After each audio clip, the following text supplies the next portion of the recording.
Actage, a rising star manga in Weekly Shonen Jump with an amazing storyline, captivating characters, and a beautiful mix of heartfelt comedy to heart-wrenching tragedy. The manga was quickly growing in popularity and fans absolutely loved it.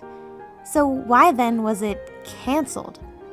Well, to spill the tea on this manga drama, I'll start by giving a little overview of the plot. Actage centers around Kei Yonagi, our teenage protagonist who exhibits intelligence, valor, and psychological disconnect from reality. You see, Yonagi isn't your typical happy airhead protagonist. To be honest, she seems to exhibit a sort of neurodivergency. I use that as an umbrella term here because I'm not going to diagnose fictional characters, but yeah. Yonagi's father left when she was young, and her mother passes away of an illness just before the story starts. This leaves Yonagi responsible for raising her two younger siblings, the twins Rui and Rei. Looking for a way to make money, she decides to become an actress. In Chapter 1, we see Yonagi auditioning at Star Productions, the huge talent agency that represents all the big-name actors in Japan. Right out of the gun, we're introduced to her way of acting, or method acting as it's described. You see, Yonagi doesn't just act like a normal actor would. Whenever she gets immersed in a scene, she literally becomes the character. Like, she literally becomes the character, and sometimes it's hard to snap out of it.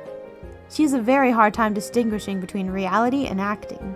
For example, in Chapter 3, Yonagi is cast as an extra in a TV drama. Her only job is to stay in the background and watch the stars do their scene, in which a samurai kills a young girl.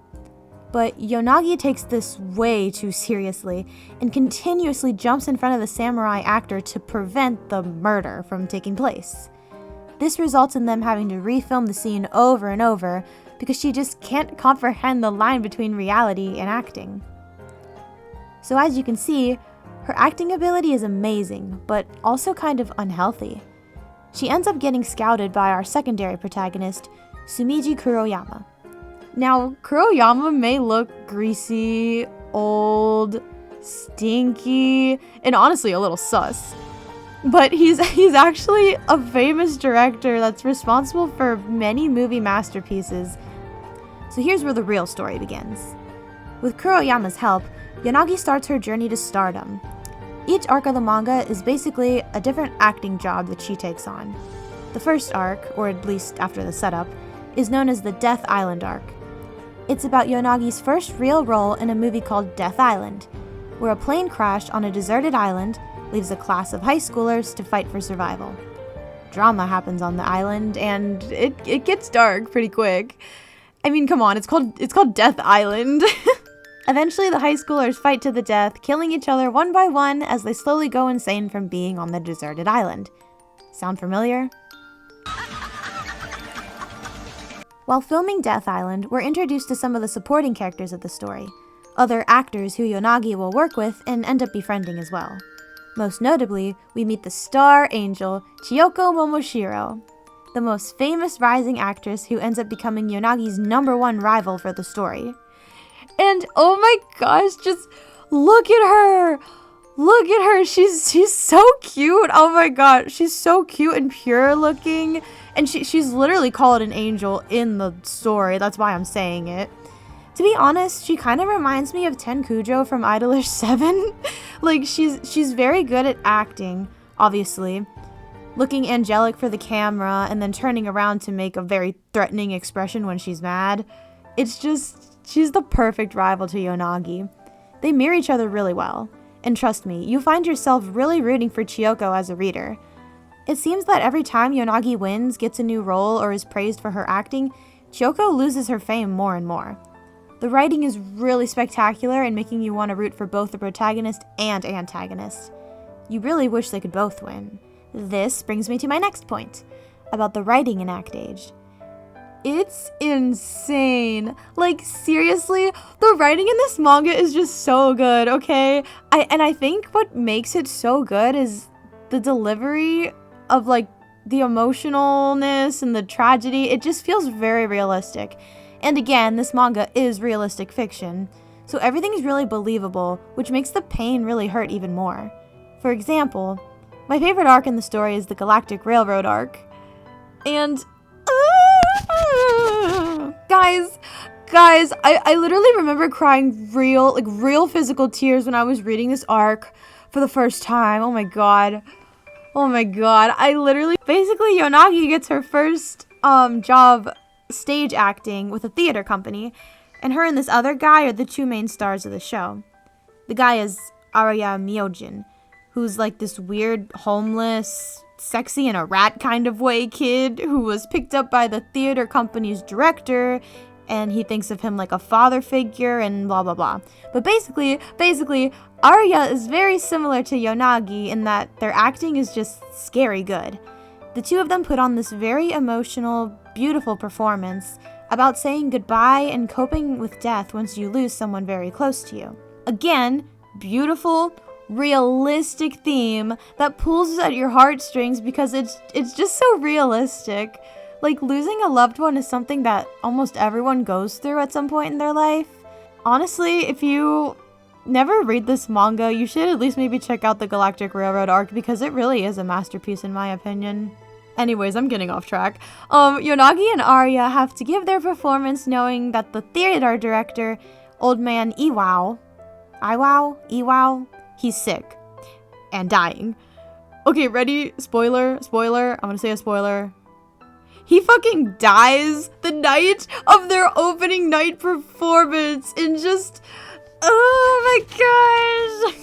It's this huge emotional, the show must go on, you know, we gotta do it for him performance, and just, oh my god, it's so good.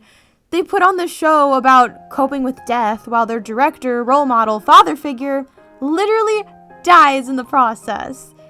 It's really powerful. So as you can see, each arc in Actage is just really emotional and very psychological. The story goes on for a while of Yonagi doing various acting jobs, learning new things, and really growing as both an actor and a person. Oh, and the art is amazing too. Like, oh my gosh. This is in Weekly Shonen Jump. Like, the artist was cranking out these beautiful pages on a weekly basis. I would now like to point out that the author and artist of this manga are two different people. The writer is Tatsuya Matsuki, and the illustrator is Shiro Uzazaki. They seem to be a really good team, because Actage was really soaring in popularity, and it reached 123 chapters. But then, out of nowhere, it was cancelled. In August 2020, a female middle schooler reported to the police that she had been assaulted by a man on a bicycle.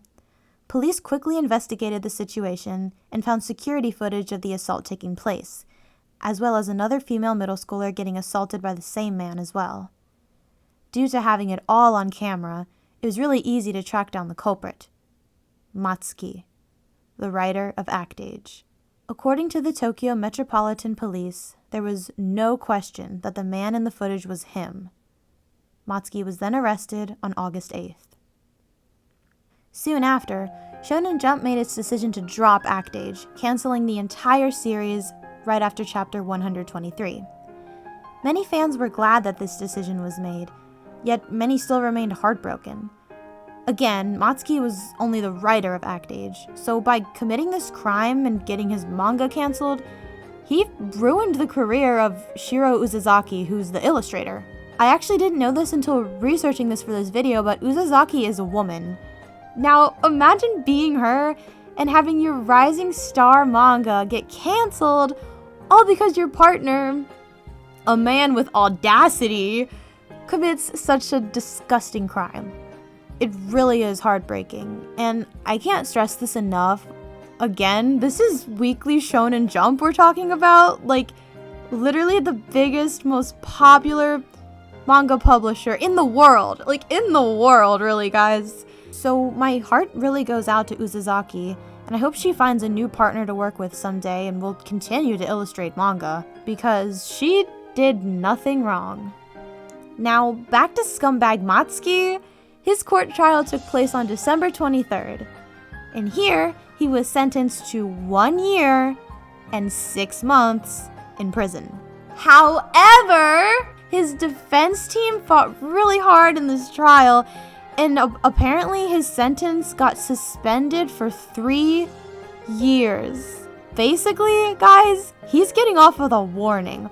All he has to do is exhibit good behavior, aka not sexually assault anyone for 3 years, and he will not have to serve a single sentence. My heart really goes out to the victims in this case, the 2 girls that he assaulted. The artist, Usazaki again, even released a statement commending the girls who reported the crime. Like all of us, Usazaki hopes that the young girls are doing well now, and she praised their bravery for speaking up. And again, I hope that we get to see more of her beautiful art in the future. So that's the story of the rise and fall of a could-have-been masterpiece manga, Actage. Now, I know what you guys are thinking. Oh my gosh, well, when it ended, did it end in a cliffhanger? And the answer is no, not really. It was in the middle of another arc, an interesting one which hadn't yet reached its climax. So after chapter 123 dropped and we all knew that there was no more to come, I didn't really feel like I was left hanging on the edge of a cliff. Instead, I kind of felt like I was stuck halfway up a roller coaster, not even knowing what the view looked like from the top. I don't want to say that this manga ended, but rather it just stopped. But there were so many more things I had questions about and was really looking forward to seeing revealed. More about my favorite character, Akira, who's the son of the CEO of Star Productions. He was in a real predicament as an actor because anytime he performed well, everyone looked at him like, oh, you're just some privileged kid only famous because of your mother. Yet anytime he performed poorly, everyone was all, wow, you're the son of the CEO? Wow, you're bringing shame to the company. And like, God, he was such an interesting character and really cute. And now I'll never know what was gonna happen to him or to anyone else. Also, Actage actually got confirmed for a stage play at the beginning of 2020. Now, this could have been amazing. A story about actors being portrayed on a real stage. Like, it could have been so cool, and the author would have made a lot of money from it too. But unfortunately, he's an idiot. His actions got his manga canceled, the play, and any hope for the series ever getting an anime adaptation. So that is the tragedy of Actage. I'm interested to know what you guys think. Did you like the manga? How did you feel when it was canceled? And how do you feel about Matsuki's court verdict? Feel free to drop a comment. I'm excited to see what new Manga Weekly Jump will have in 2021, and hopefully you guys are too. So thanks for watching The Sophie Show. If you enjoyed this episode, please be sure to like and subscribe, and I'll see you next stage.